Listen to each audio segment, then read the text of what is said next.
दक्षिण भारत के एक छोटे से गांव रामेश्वरम की गलियों में सुबह का सूरज जब तांबे जैसा चमकता, तब एक बालक आंखें मलता हुआ घर से बाहर निकल आता।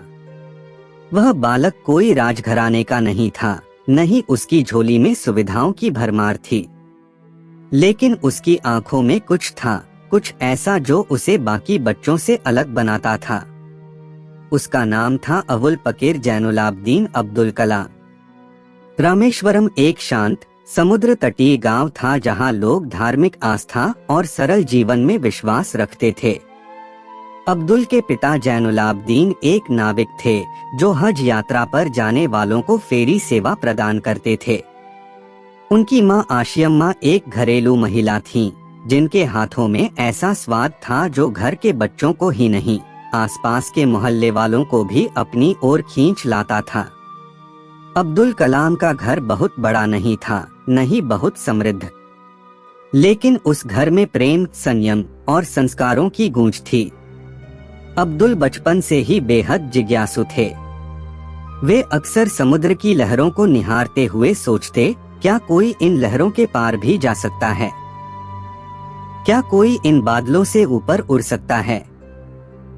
गांव में जब भी कोई पक्षी घायल होता, वे सबसे पहले उसे अपने हाथों में उठाकर उसके लिए इलाज ढूंढते।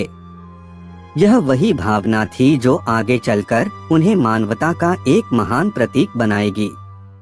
स्कूल की पढ़ाई के लिए उन्हें स्थानीय तमिल स्कूल भेजा गया। वहां वे अपनी उम्र से कहीं ज्यादा परिपक्व दिखाई देते थे। हर सवाल का उत्तर जानना चाहते थे। उनके शिक्षक श्री वैरप्पा अय्यर उनकी तीव्र बुद्धिमत्ता से बेहद प्रभावित थे। एक दिन जब उन्होंने कक्षा में पक्षियों की उड़ान के पीछे का विज्ञान समझाया, तो अब्दुल उस विषय में इतने डूब गए कि उन्होंने घर जाकर खुद ही एक छोटी सी पवन चक्की बना डाली। अब्दुल का जीवन आसान नहीं था। जब वे केवल 8 साल के थे, तभी दूसरे विश्व युद्ध का प्रभाव भारत तक पहुंच चुका था। गांव में चीजों की कमी हो गई थी। घर की आर्थिक स्थिति डगमगाने लगी। ऐसे समय में अब्दुल ने अखबार बांटने का काम शुरू कर दिया। सुबह 4 बजे उठते, रेलवे स्टेशन से अखबार लाते, उन्हें बांटते, फिर स्कूल जाते।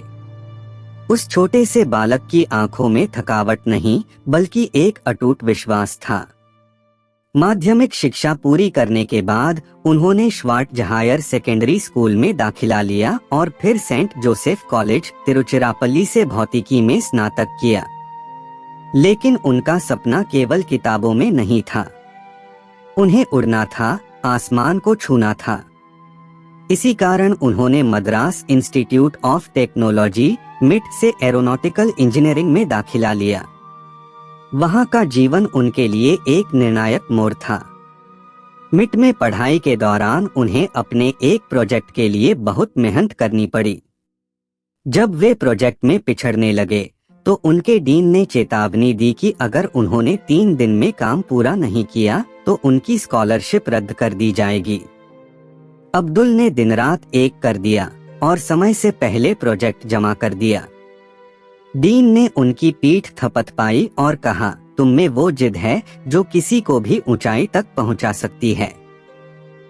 इंजीनियरिंग पूरी करने के बाद उन्हें 2 बड़े संस्थानों से नौकरी का प्रस्ताव मिला, एक एयरफोर्स से और दूसरा रक्षा अनुसंधान एवं विकास संगठन DRDO से।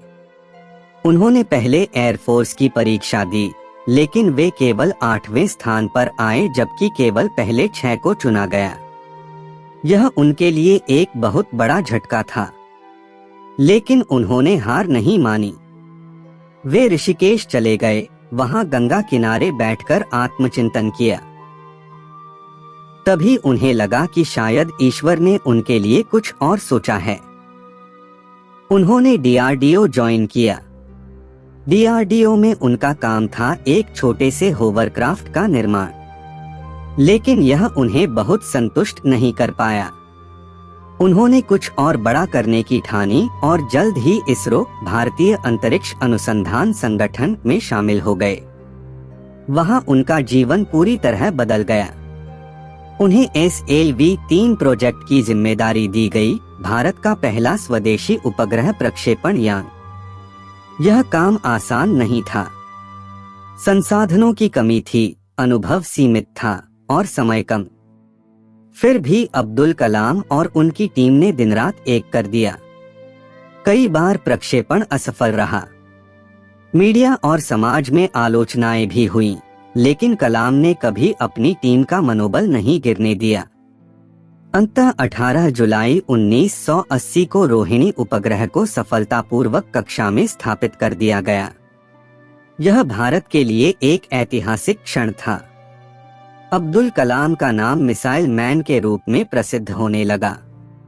आगे चलकर उन्होंने अग्नि, पृथ्वी, त्रिशूल, नाग और आकाश जैसी मिसाइलों के विकास में अहम भूमिका निभाई। भारत अब मिसाइल तकनीक में आत्मनिर्भर हो चुका था। उनके काम को देखते हुए 1992 में उन्हें रक्षा मंत्री का वैज्ञानिक सलाहकार नियुक्त किया गया। उन्होंने पोखरण 2 परमाणु परीक्षणों में भी निर्णायक भूमिका निभाई। यह वो समय था जब पूरा विश्व भारत की ओर देखने लगा। उनकी लोकप्रियता इतनी बढ़ गई थी कि 2002 में उन्हें भारत का राष्ट्रपति चुना गया। वे ऐसे पहले वैज्ञानिक राष्ट्रपति बने जिन्होंने राष्ट्रपति पद को एक नई पहचान दी।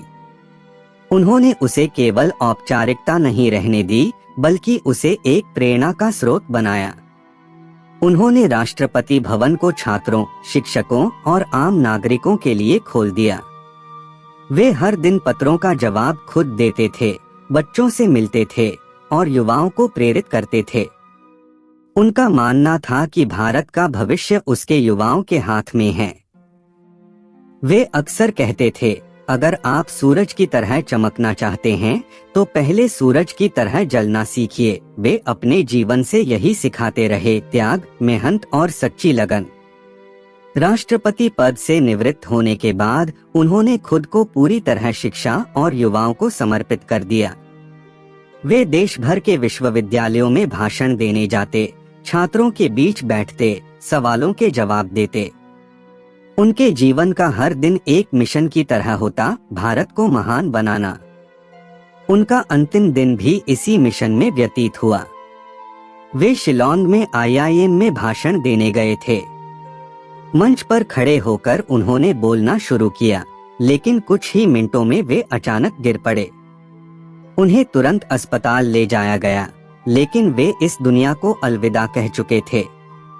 उनकी मृत्यु ने पूरे देश को झकझोर कर रख दिया। लेकिन वे केवल शरीर से गए थे, विचारों से नहीं। उनकी किताबें, उनके भाषण और उनका जीवन आज भी करोड़ों लोगों को प्रेरित करता है। एक छोटे से गांव से उठकर राष्ट्रपति भवन तक का सफर, वो भी बिना किसी राजनीतिक पृष्ठभूमि के, केवल एक बात साबित करता है, अगर इरादे मजबूत हों तो कोई भी सपना साकार हो सकता है। अब्दुल कलाम का जीवन उस दीपक की तरह है जो खुद जलकर औरों को रोशनी देता है।